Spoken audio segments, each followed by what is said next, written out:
Usufisa ukuphakama ube nemali ube nento zakho. Usukhathele uvuka njalo ekseni uyosebenzela umunye umuntu, ukhandele umunye umuntu imali.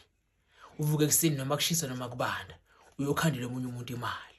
Sofisa ukuthi yonke imali uyekhanda kube ngeyakho, phakame wena. Ube nemali yakho ube nento zakho. Sikhona isiphakamiso kwaMkhonto bezinyanga yamacala.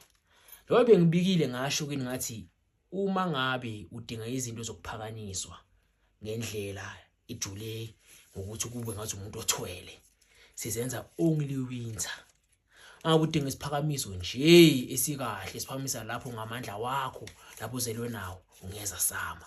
Kodwa mawudinga lapho sizothayisela khona amandla phezulu kwalamandla ozalwe nawo, sikudinga winter. Ngoba yonke into inesikhathi sayo. Njengoba kunamasizini ngereason. Into lento inesikhathi sayo ukuthi isetshenzwa nini, asisebenzi noma ngabe kunini. Isiphakamiso esifana nalezi isiphakamiso esijulile, esifana kuhle komuntu othwele kodwa ubulala umuntu.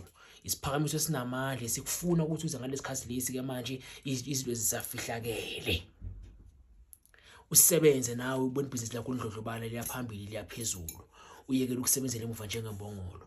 Ungasebenzi kodwa ungayiboni into esebenzelayo. Ungasebenzi kodwa uphinde futhi uboleke imali emntwini osebenza kwenye indawo. Sebenza imali ibuye kuwe nawe undlondlobalisa ibhizinisi lakho libe lihle kube mhlophe. Uma ngabe unesitolo noma ithaveni kuqala ukuthi mfi abantu kuze kukhathale wena ungakhathali bona. Umuntu azaboleka imali ukuthi azophuza ethaveni yakho.